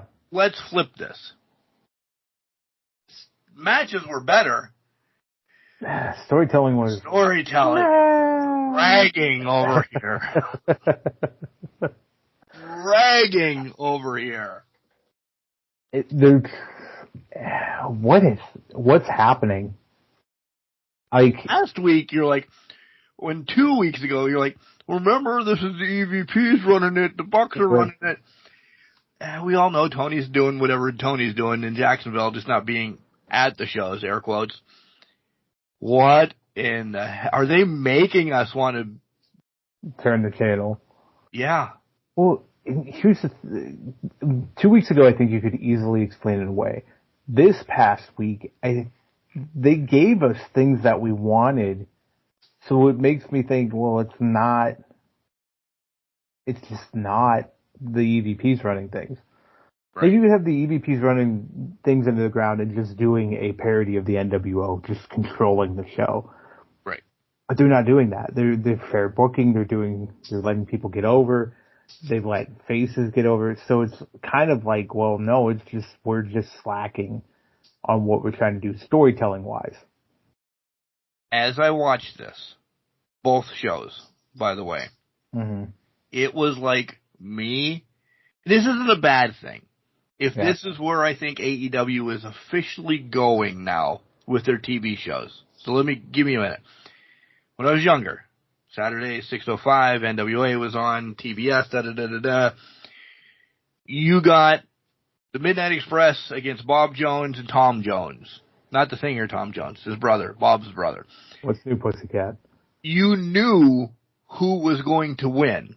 It was more about what they wanted to tell you after the match. The who, the why, the what, the how, to get you to buy or go to events back in the day. Fair. I think Tony's taking that approach now for a while because I'm not running through the card. But Claudio Danielson against Top Flight. Well, listen, there's something going on with the BCC. Hello. Plus Top Flight. It is those matches that Ospreay and Moriarty. We love Lee. Pittsburgh boy through and through. He does amazing things. I loved it. Roddy ruined it on commentary. Yeah. And then you knew something else that was going to happen on Wednesday, so you have to get Brian Cage a win. We've talked about this shared fucking booking, the win for a loss, the loss for a win. It is just too much. But Mark, you knew Gunther was going to beat whomever. Right, we did. We did know that. But there's at least a second of a doubt. There's a story involved. This is, and I'm not shaming them for it, but just go down this same path then if you're going to do it the whole time. Right. Use these as your promo shows to get the bigger people over. Don't tell me that there's going to be a super main event and then it's cut short because everybody and the brothers there, this, that, and the other thing. And I know people are going to contradict me saying, but that's part of the promo show. It is. But it can't be the same fucking thing every week where in the main event, 9 million people run into the show. Right. It's lazy at that point. Yes. Tony has extremely lazy booking right now. When he's got the two people in the ring, and I'm scrolling, I didn't mind seeing Danny Garcia against KM. Okay? Yeah. Cool. Danny's now back on TV. I don't know who the hell KM is, but it's David versus Goliath. He did some cool things. Okay. Listen, my match of the week goes to Dax and Dynamite Kid. By the way, fucking, he looks exactly like his uncle. Unbelievable. I noticed that. I was like, holy shit. I thought Dad at first, and I'm like, wait a minute, I gotta look into this because holy shit. He needs signed, he needs a rocket on his ass, he needs, I don't want to say a title, but if you want to grab somebody old, me and older, you do something with this Dynamite Kid, people are like, wait, what? And he does everything just like his uncle did. Yeah. You're going to get people back. No, 100%. Because the British Bulldogs were loved. I sent Matilda a goddamn card because she was sick. I love them. At least that's just what was in my mind. But you knew Dax was going to win. Yeah. But Dynamite Kid really did showcase everything. That's my match of the week. Yeah. Because I loved it. But overall, the matches were good. Not great, good. But the rest of the show sucked. Because I have her tattoo. I love Sasha Banks. I love new character Mercedes Moné. Man, I don't want to buy the pay-per-view because she's on it right now. Yeah, it was interesting because Kimberly was watching it with me, and she was like, has she done anything since she's been here? No. 100% no. There's been nothing. No matches, talked, She didn't even get to push circle yet. No, she hasn't. This was the first physicality she had this week, was getting put through the table, which, great, fantastic. Right. At least you did something. You got through a table, you did something physical. We know you can actually wrestle at this point. She finally, the nuances in this thing, they're looking at the title very dismissively, looking at the TBS title like, I'm better than this, I'm over this. Okay, that can be probably written off as a great character, as a character development. This was probably her best promo of her time here. Yep. But it was also one that was like, I know you can do better. Yep. Like shouting out 2015 Brooklyn, doing all of that, just highlighting things. Okay, great, fantastic. Get me to believe that you are ready and I should want to watch you guys wrestle. That your heart is in AEW. Your heart's in, yeah. You're here for 3 years. Are you truly a part of this brand? Because for 3 years, you need to probably act like it. Yeah. I mean, you got Ospreay running around here. Ospreay's all in. And he's really traveling back and forth from frickin' England every week. He is just whatever, whenever, whatever. He's just happy to be there. He's like a little golden retriever puppy running around there. Just happy to be. It's a little Miggy. A little Miggy. So he's just happy to be involved. And he's getting pushed. People love it. They want him to say brav. They want him to yell. Him and Roddy, not great on commentary. Roddy in a backstage promo with Ospreay this week. Chef's kiss. Yep. That makes me, okay, good. Now I want to see that match. Because we were talking. We know Roddy can wrestle. We know Roddy can wrestle, but there was nothing really driving us to say, Ospreay and Roddy, really? That's what we're going to go with here? And then this promo escalates it more. The downfall, Ospreay isn't going to have the working partners that he had in his first 3 matches that we just are 1, 2, and 3 essentially in the crushes probably. Fair. That's fair. But he's taking a step to the mid-card that is good. Because Roddy is still a good dance partner when he has the right partner for it. So watching Roddy methodically try to work the back with Ospreay just trying to hit what he needs to hit, it'll be an interesting dynamic to see how that all breaks down. Yeah. I thought you were going to say something else. No, nothing else on that. I don't. Darby's back. We're just gonna throw all topics out. Okay. Good. At least you got wound up for something. I'm wound up on a lot of the things, but my man, let's cover the last 3 months for him. Breaks his foot, can't go to climb Mount Everest. It was shut down anyway. Decides, you know what? I'm gonna jump in front of this bus and hope for the best. Gets Right. fucking hit by a bus, and 3 weeks later, he shows up on Dynamite, back ready to wrestle, to probably get thrown through some fucking flaming glass. Oh, he's going off the charge cage. bug. He's going somewhere in Anarchy in the arena. Yeah. He's going balls to the wall, gonna kill himself somehow. Try to, anyways.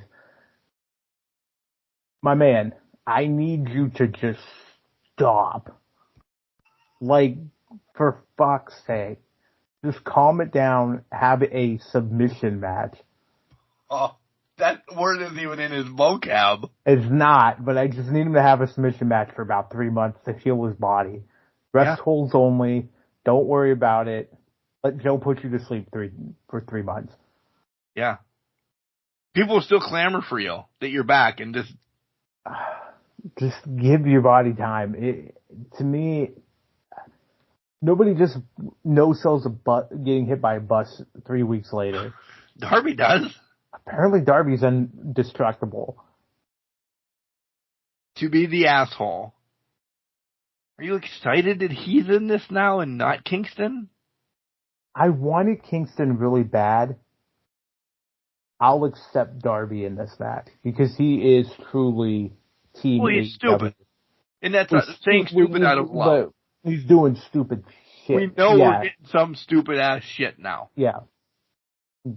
We thought we were going to get it with the EVPs maybe, but now we're guaranteed some stupid ass spot that's going to be like, we're going to be like, why the fuck did you just do that? Is it him and Jack that do it? Yes, and it's going to be God damn it, it's going to be real glass. Yep. Exactly where I was going. That's why I led you down this path. As soon as you said that, it's going to be real glass. And his back is going to, or whatever. Oh, is going to be mangled.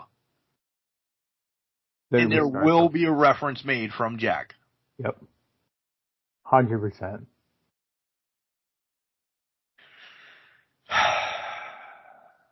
You said you liked the match this week when we were talking off. I did, and it was finally Brian Cage. Looked like Brian Cage that we were wanting him to look like. I still don't understand why the Mogul Embassy turned on Swerve. They tried to explain it, but I'm still not. They said they explained it. They actually explained why. When? When did we get this explanation? Did I miss that? Did I not see that? No. I feel like I'm being gaslit here. So, to me, I'm like, okay, well, whatever. But, hey, this match was actually pretty damn good. Cage looks like $1 million. Swerve, I think, is the perfect champion because he's elevating that talent to bring it to his level and make it work. I just still don't understand why they turned. And where the fuck is Prince Nana? Well, he got that cutter or whatever that is. Yeah, but to me, he's gotten worse. He has. He has gotten worse. This one was just crisp. I'll put it that way. That's why he's taking a couple of days off. Maybe. But what I mean by 3 weeks. Yeah. It's like, I don't know. But this match was great. It was a great match. Very good. Loved it. Loved finally seeing Cage come out of his shell, but I think he needed the right dance partner instead of trying to go meat on meat with a lot of guys. So. I'm going to hate asking this question, but I need to. Is Christopher Daniels involved with the finish of Anarchy in the Arena? Probably. This is probably going outside the arena. Is this really Daniels' swan song then? That's why. I think, to your point, I think Daniels, I think this was his final match. And now he may get involved just to hit that box with something, or, you know what I mean? Right. But I think you're right. I think this is his final thing, because he was blinded a couple years ago, I believe, and he's obviously been intermittent. I know he does a lot of things backstage, so I think this was his retirement match of sorts, because he looked kind of like, this is it. This is me. This is what I need to do. You know, he had that oomph in him when this match started. When he was talking about picking a partner, the show before, we're wrapping this all together, by the way, so you get used to it. I knew they weren't going to say Frankie, because Frankie's under contract with Impact. Right. There could have been a loan that we know that's all been. I was hoping he said Scorpio Sky. Oh, yeah. Where has he been? Yeah, he's still under contract, I think. I thought. When you say Seidel, not that I thought Daniels was winning this match whatsoever. You say Seidel. Don't look it up, Jenks. Yeah. Somebody look it up. Can't Crush Your Nation. When was Seidel's last win? I couldn't even tell you. I don't even think Can't Crush Your Nation can find it. Does he have one in AEW? That's honest engine. I don't know. If he did, it was when he first debuted. Right after he fell off the top rope? Yeah, right after that. Okay. I didn't mind BCC against Fletcher and Cobb. I didn't either. I minded that Jeff Cobb just shows up and we're just no-selling entrances right at the beginning of the show. Right. What is Jeff Cobb doing there? I was sitting there looking at the ring. I'm like, who the hell is here? I was looking at the ring like, is that Fletcher? Wait, is that Jeff Cobb? I didn't know who was in the ring. Yeah. And then John Moxley was just coming out. What? I was lost. I know they're trying to save time, but they rampaged this. Oh, at the beginning of the show. Bad. But like they're trying to start. Like I didn't know. They obviously knew they were running over because they bought more time. Obviously. Why would you pack it that full then? Right. We say that at least once a month. We have to, because you have two shows. Collision's doing nothing, really. No, it's really not. It's not doing anything, so make people work Saturday nights. Yeah. Stop guaranteeing a Wednesday night show. Just make them work Saturday nights. I don't want Rampage, and it happens again today as you guys are listening. Yeah. I don't want Rampage right after Collision. Because of what we said last week. Your Collision main event was Cope and O'Reilly, which holy fucking shit. Mm-hmm. Probably second match of the week for me that I completely love. The ending, okay, whatever. We'll get to it because we do have to talk about Cope and House of Black. But the real ending was just Claudio walking away because there needed to be a transition to switch everything to Rampage, and Claudio was just, I don't want to be around, I'm not gonna, that's why I'm not in it, Okay, we all know what's going on, because you have 3 hours of live TV. Mm-hmm. It would be okay if you just called it Collision/Rampage, don't change the shit. Stop with that. Don't have Rampage. Because you just have Adam Copeland and Kyle O'Reilly get the whole house fucking wound up. Trenton Dalton was good. Yeah. But holy Christ, do you bring it down after that. And I'm not disrespecting anybody. I love Deanna. I love Lady Frost. We were clamoring for Brian Keith a while ago. JD does his thing. I thought Pac and Johnny TV was going to be better. Yeah. 100%. The last thing that I saw Saturday night, which wasn't Saturday night, with Switchblade on the Tron after all of this. Mm-hmm. Come on. To me, it should have went Rampage Collision. Bull. Because Collision was obviously your big thing. Be smart about it. If you're going to do Collision Rampage, then be smart about it. Make Rampage hour 1 or make the first hour Collision. All of this stuff to start getting us into a better thing. You don't need to kick off the hour with your best match of it. We thought, like you said, Pac and Johnny TV was going to be their best match. Trent and Dalton was the better match on Rampage. Put that as the slow build up to it so that when you get in a Collision, you're starting to get hot. By the time you get to Kyle, everything's ready. People are ready to go. We're fired up. Leave them happy. Walk out. And be done with it. You could, when we're going to talk about Trent and Dalton. Yeah. But Mike, Cope had a match. He had to do something on Rampage. Cope standing behind, because nothing has happened yet with him in the House of Black pseudo on Saturday. Cope can be crazy as shit in the middle of Rampage if it was the first show. Standing behind the barbed wire. Hey, I'm challenging you, yada, yada, yada, if I beat Kyle O'Reilly tonight. Right. If not, the title's not on the line, I still want to beat your ass in this barbed wire cage match. Still sinister enough. No. That would explain to me more of what Cope did in the match then with Kyle compared to, him and Kyle were just homeboys 45 minutes ago. Now, flip-flopping shit. Mm-hmm. And Cope and Kyle could have ended this night with a hell of a fucking package. Yep. But they stripped it away. Oh. But because they had to...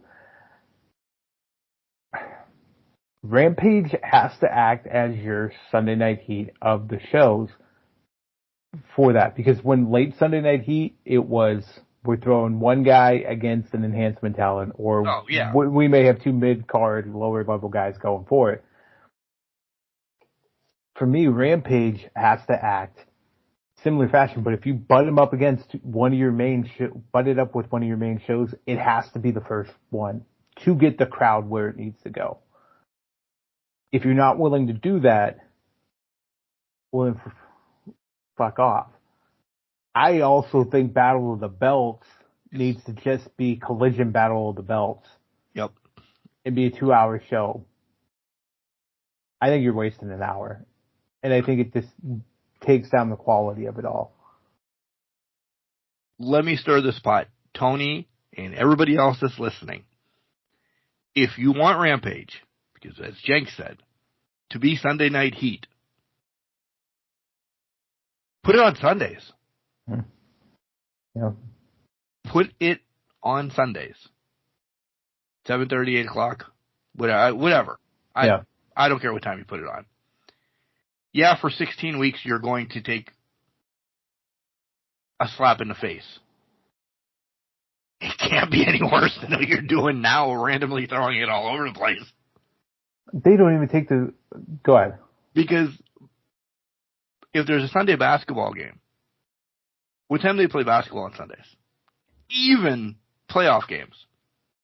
Afternoon or 8 o'clock at night. Prime time. Rampage into the basketball game. Or at 1 o'clock, you don't have to worry about the basketball game. I was just going to say that. You put it at 7, even with football season, you're catching the in-between between Sunday night football and the late games wrapping up. Right. And let's be honest, sometimes at 7, those late games, nobody gives a shit about them. They're over, or they're at a state where they're like, we're just waiting for the fucking final thing to happen. Yeah. And don't tell me TBS or TNT has much going on Sunday nights when there's not a sporting event. You can only watch, and I'm a Marvel guy, you can only watch Avengers Endgame so many times. Or Justice League or whatever you're going to try to throw out there. With Bar Rescue, I think is on too. Yeah. Which are all repeats, I think. Or maybe that's true. Whatever is on there at 7 o'clock Sundays. Nobody is competing with you. Mm-hmm.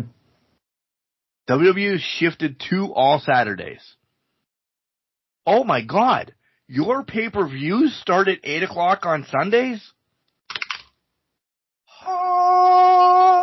There's your free that show. That could be your fucking 0 hour when you have pay-per-views to get another buy instead of only having them on YouTube. Yep. Call it 0 Hour Rampage. Done. You can make the argument because WWE's apparently going back to Sunday night PLEs now. 7 o'clock. If they're only doing talking, you are still going to, the wrestling fan will turn into your show and then go to WWE. Yeah. Take the free bump. Nothing is on Sunday nights. Mm-mm. If you want to keep doing cards like you do, which are fine wrestlers doing their things, but it is that filler hour of the week to recap, to get a match in, to recap, to tell a story, to do a promo. That is the perfect night for it. Yep. By the way, wrap all back around. I love that Trent erased Friends and just left Best on his shirt. Yeah. It was unbelievable. Nice. We're really not going to do anything with Dalton in AEW as a scheme, are we? No. He's just there to take a loss every couple months. I was so pumped that he was actually on. I know he's on ROH. I was so pumped that he was on TV. That's why I left Rampage on. Yeah. It sucks because he brings a presence to the product. And even through the whole boys fiasco, he's found 4 guys to be the boys. Right. He's still a presence. He's got charisma out the ass. My man can be a magnet for something. A comedy gimmick. Danhausen is a comedy gimmick, can be a magnet for silliness. It's okay to have that. I think AEW's forgotten that and has just trended completely into we have to be a very serious wrestling show. I disagree. You need a I don't know what the hell Danhausen's been up to, but you need a Yeah. You need a Danhausen. You need a Dalton. Break up the monotony and have these guys come out and just do something stupid and silly on TV. That helps. That helps distinguish your product and take it and show a difference. That's why R-Truth is so popular right now. Because R-Truth is something totally different, something silly on TV, and it's not just a regular, we're in the backstage and I have to say, I'm going to kick your ass, I'll break your neck, I'll do this, I retire this, da-da-da-da-da-da-da. It's, okay, serious, hey, lighthearted, pretty funny, serious, okay, Tony Storm's out here doing her shtick. I'm glad you said that, and because that's what was in my head. Tony's the only pseudo-comedy act. Right. In AEW doing her shtick. In ring, she's hella serious. But tits up and this and that and whatever she's saying, throwing the shoe. That's the comedy that they have right now in AEW. Yeah. It's good. It needs more. I mean, I never thought I was going to say this. We don't need blood and guts every match, every show. No, we don't. Not everyone needs to be as serious as a heart attack and as gut-wrenching as edge of your seat action. What we do need is something like Shibata telling Joe he's too big for a floral pattern. Right. Because that was hilarious. They're trying. With different people, you have bona fide acts that can do this. Let them do this. Exactly. I think they tried with Acclaim, too, in their new video, and it sucked. It's bad. Acclaim, Acclaim's done with each other. Yeah. So let them be done. So much so. I don't have anything else on AEW. I was really let down with them. Like I said, there's matches that I liked, but as a whole, I'm like, what am I watching? I would agree. I would say the only thing I'll say is Okada Dax, fantastic, good match. But yeah, I know we've gotten on WWE in the past for being too crazy and all that. Just give me a little bit of silliness. Make me laugh a little bit to truly capture that 80s, 90s wrestling feel, right? Bailey agrees. Pissed. Just give me something of that.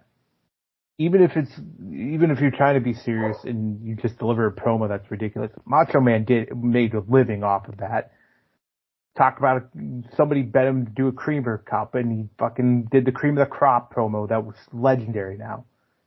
It would give us some silliness so we don't worry that, it's not too serious. We can kind of get a relief, if you will. They're missing their 3 big players in this. Kenny, MJF, and Adam Cole. And without them, they've lost direction. They have. When's Sammy Guevara ever coming back? Is he allowed? Probably not. That's what I'm thinking. He's just sitting on a contract.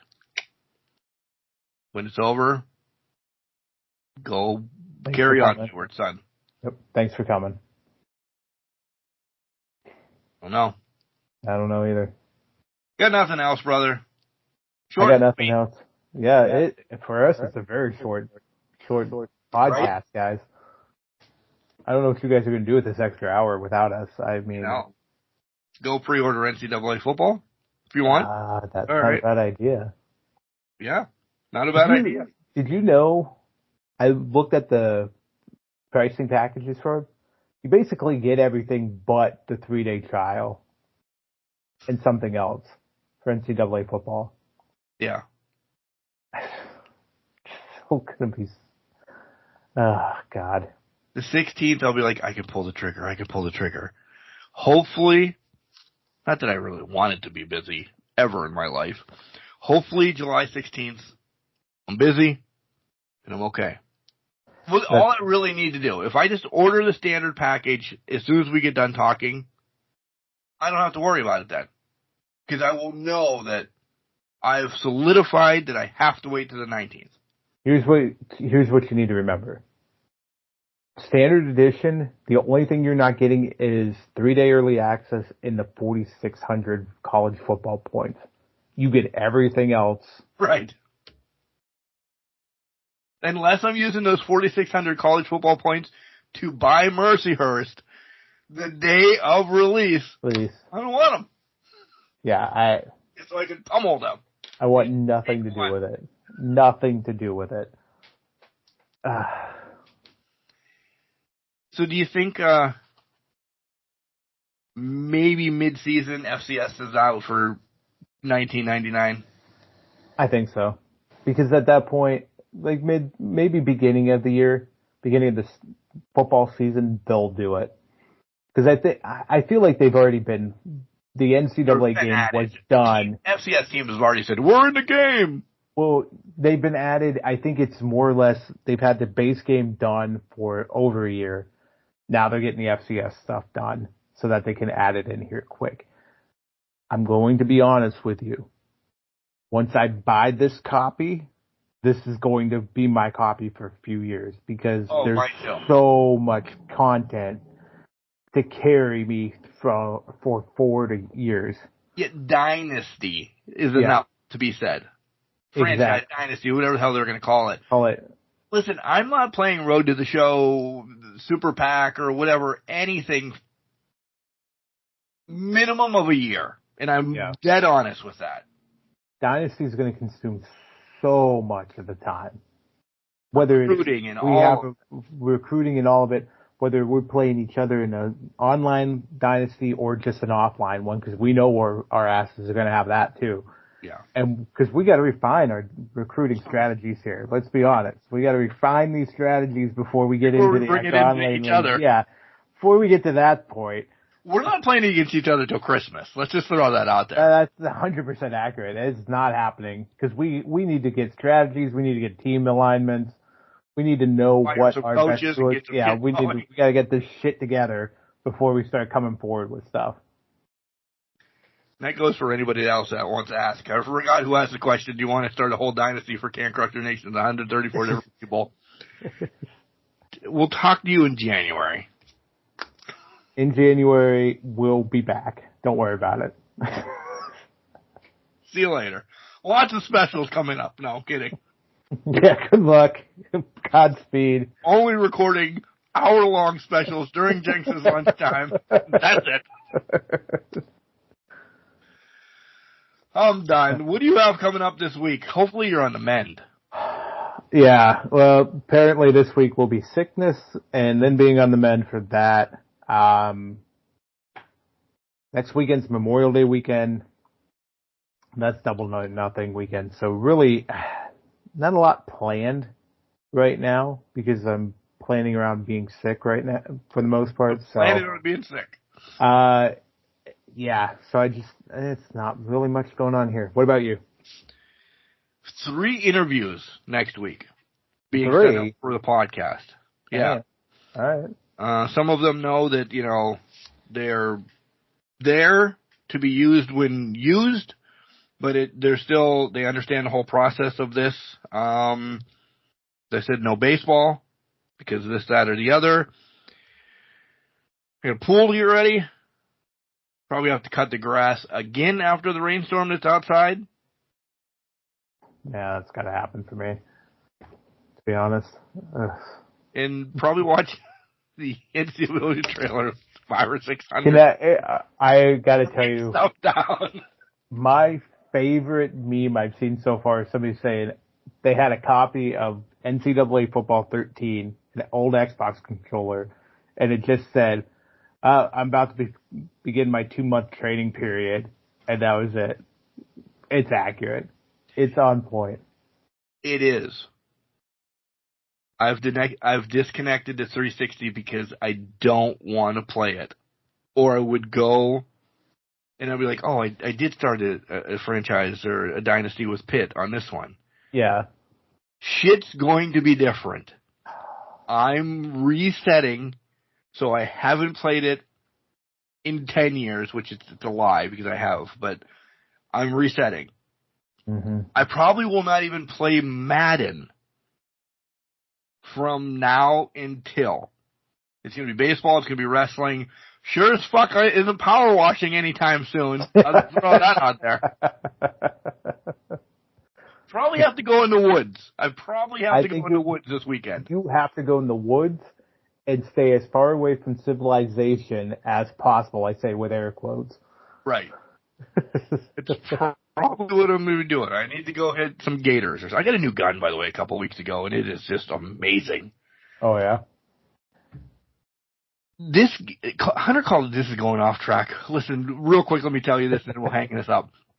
Hunter Call of the Wild may be the longest solo game that I've ever played in my life. Because year to year, I play baseball. Mm-hmm. Undoubtedly, I play baseball. But the following year, I got the new one. The following year, I got the new one. Right. I've had Hunter Call of the Wild since 19. We're on 5 years. Just DLC here, DLC there. And I think that's the way games should work. I agree. Really do. They buff up this, they buff up that, they give you a new gun. I don't know what one fucking gun is from another one. Right. I just want to know can it take down an elephant? Cool, I'm going hunting rabbits with this. I have millions of hours on this game. Still have not fucking completed anything. It is Mark in the woods hunting. With the wrong gun, so I don't get the right trophies or nothing like that. But when it is like Mental Health Awareness Month, That's the game that I need. Yeah, because it's your calming place. It's your That just went the wrong way. The only animal that's calming for me. Hold on. It's one of those, it's like your security blanket kind of thing. It's where you can say, okay, I'm just loving life right now, and this is how I do it. To your point about that's how games should work, where it's one standard copy, and then they just send updates. I agree. If they didn't carry over the old gaming mentality where you had to do yearly releases for products to keep it up to date, if they would have steered into beginning of a gen, here's the release of Madden. Every year there's a new updated roster, update, DLC, boom. Okay, maybe we can send in a patch to update graphics or update this. Let it work that way. Stadiums or anything. Exactly. Then I could see them pushing a larger price tag, because then you're keeping it for 8 years, but you're paying for those upgrades in that games. Right. But they don't do that because it's so much about the cash bitches. They are heartless assholes that fuck them. We could do one game and get countless updates. I think AEW, despite the flaws of Fight Forever, has the right mentality with it. And it was the same with Fire Pro. You release a base game, you send stuff out every so often, get the money that way. Yep. I think WWE could do that. And get away with it 2K. Without a doubt. All right, well, that's that. Fun times. Fun times had by all. We extended it a little bit longer, so you got 2 hours and 15 minutes. I don't know how long this is right now, but you know, it's not 3 hours this week. It's not. You got time back still. You did. We love you. Thanks for listening. Remember, follow what I said at the beginning is a little transition is coming, but it shouldn't affect you once I hit the button here real soon. And, yeah, remember, just because you're trash doesn't mean you can't do great things. You're a garbage can, not a garbage cannot. Make sure you tell your loved ones that you love them. Because you never know. Whoop whoop.